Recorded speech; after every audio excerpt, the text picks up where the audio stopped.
Je vais maintenant vous parler de Tenchi Muyo.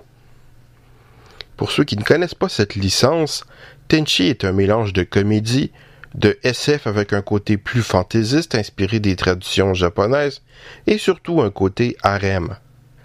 Hélas, un des sujets trop fréquents depuis dans les animés, les séries harem ont pour sujet en général un personnage masculin sans personnalité, entouré de nombreuses donzelles stéréotypées.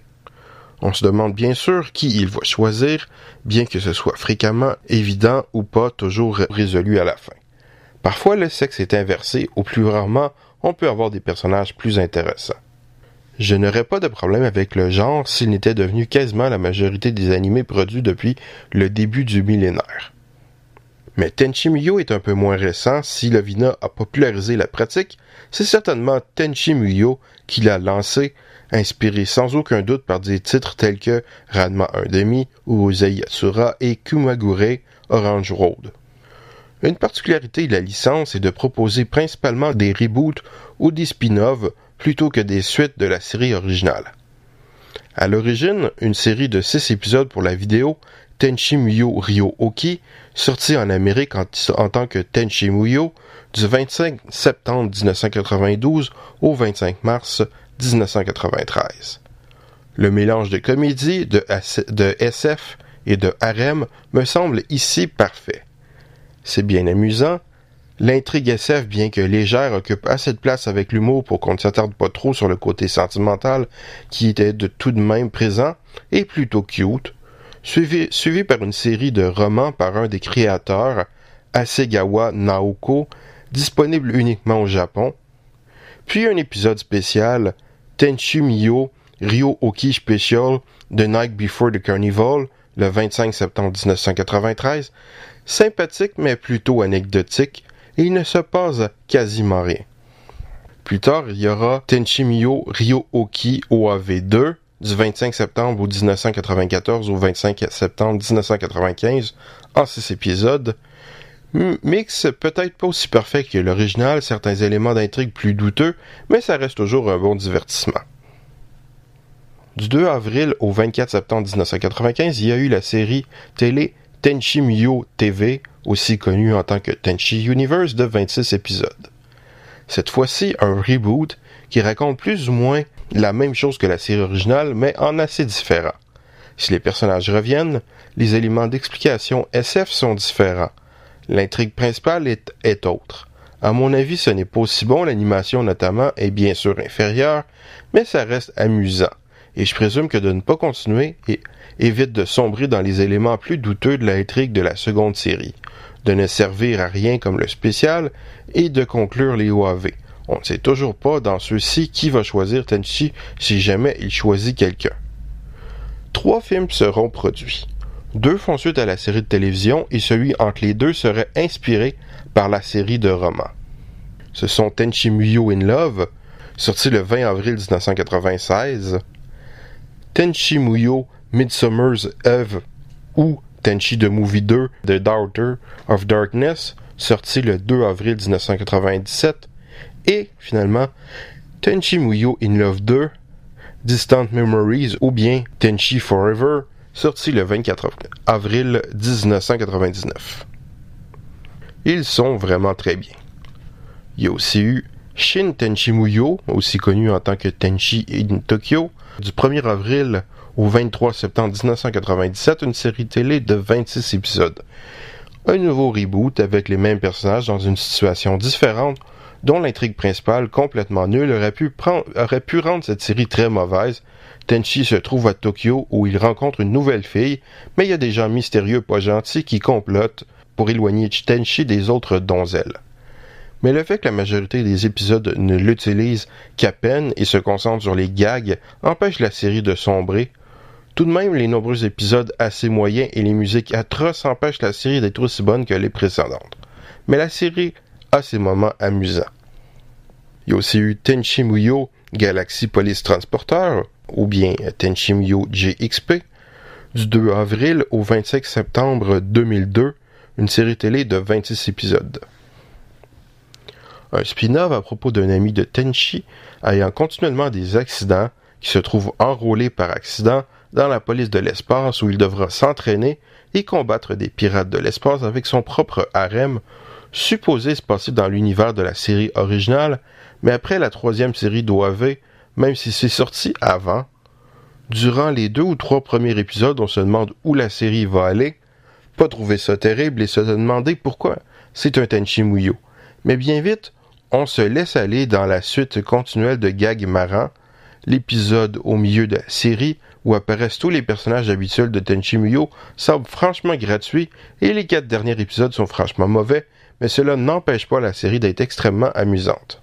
Puis il y a eu Tenchi Muyo Ryo-Oki, la 3e série d'OAV, de ces épisodes plus un spécial qui est la vraie conclusion de cette série, sorti du 19 septembre 2003 au 16 mars 2005 et le 14 septembre 2005 dans le cas de l'épisode spécial. Sorti en Amérique en tant que Tenchi Muyo Ryo-Oki pour mélanger les gens par rapport aux anciens épisodes, aux anciens OAV, ou plutôt parce que dans le temps pas distribué sur DVD par la même compagnie, bien que depuis Funimation a racheté les anciennes séries et les a sorties dans un coffret Blu-ray ne comprenant pas cette 3e série. C'est une nouvelle suite directe des premiers Tenchi Muyo qui ne résout toujours pas le harem et plus grave continue à fond d'explorer les éléments d'intrigue pas terribles de la 2e série avec un visuel et une musique franchement pas à mon goût. L'intrigue vraiment mauvaise de cette série, mais il y a tout de même quelques bons moments. Il y a aussi eu Isekai no Seikishi Monogatari, ou bien Tenchi Muyo The War on Geminar, un spin-off qui fait suite aux différentes séries de vidéos, mais qui concerne un demi-frère de Tenchi Muyo dont on n'a jamais entendu parler. Je n'ai pas vu et je n'ai pas l'intention de le voir. Il y a aussi eu Ai Tenchi Muyo, une récente série télé composée de mini-épisodes de 4 minutes, sans savoir si c'est relié avec l'une ou l'autre série, je n'ai pas vu. Une 4e série d'OAV est sortie au Japon en 2016, mais à ma connaissance pas ici, en espérant que ce soit meilleur que la 3e et qu'il y ait enfin une vraie conclusion, mais j'en doute vu qu'ils sont en train de faire une 5e série. Il y a aussi d'autres spin-offs comme Magical Girl Pretty Semi, mais ça n'a plus grand chose à voir. Oh My Goddess, basé sur un manga de Kosuke Fujishima, cette série de 5 OAV sortie de 2 février 1993 au 17 mai 1994 est un autre célèbre cas de harem d'avant que ça devienne un genre incontournable. Je n'ai jamais vu.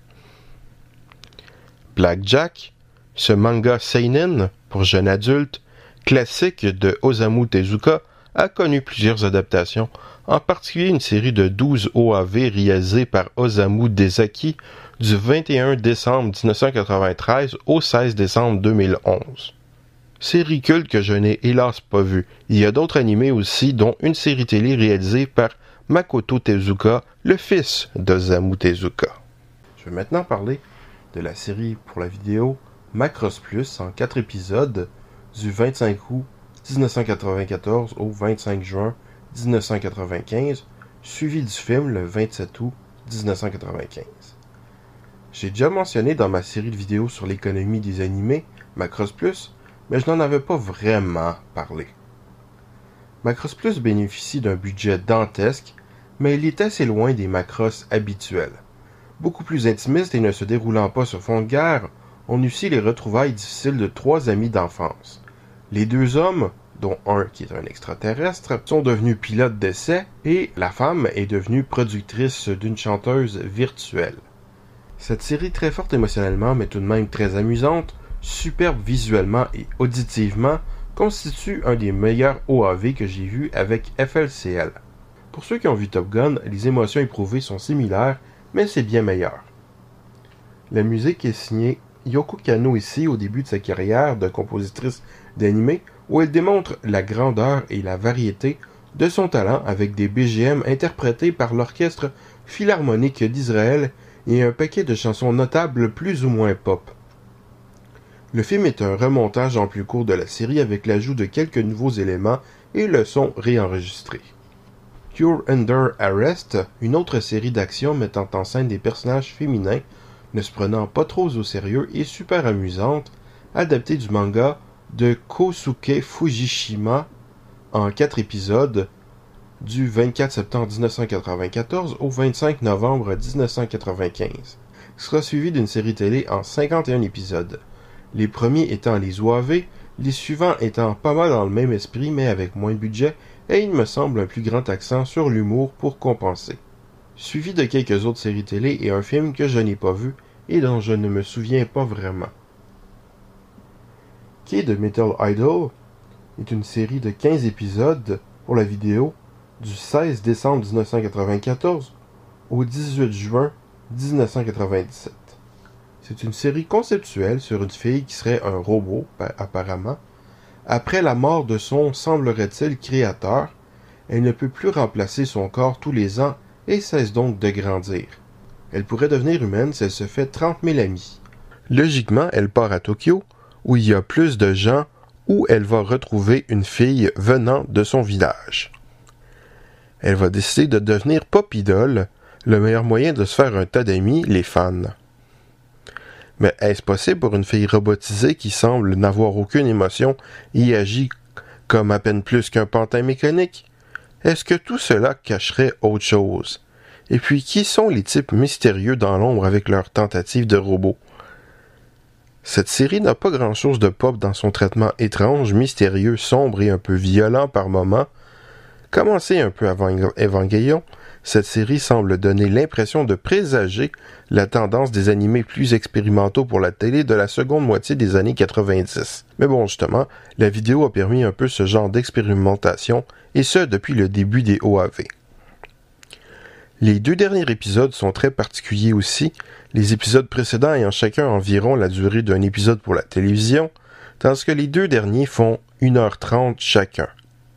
L'avant-dernier étant un gros blabla explicatif sur toute la série, et le dernier étant la grande finale.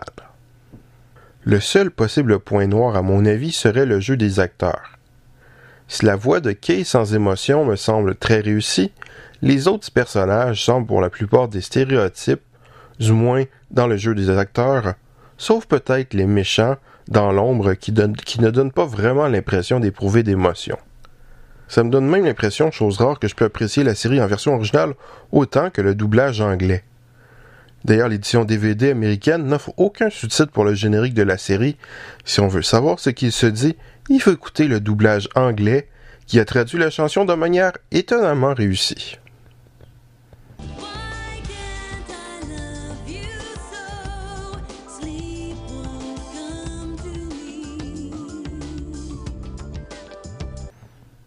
Armitage 3, une série de 4 OAV bien connue, sortie du 25 février 1995 au 25 novembre 1995, sur les cyborgs, l'humanité, etc., qui a été retravaillée en anglais pour en faire un film, Armitage 3 Polymatrix, sorti le 25 juin 1996 au Japon et le 4 août 1997 aux États-Unis, qui a eu une suite, Armitage Dual Matrix, sorti le 22 mars 2002. Je n'ai pas vu les 4 épisodes, mais j'ai vu les 2 films, de mémoire de la science-fiction plutôt sympathique, mais je ne me souviens pas grand-chose.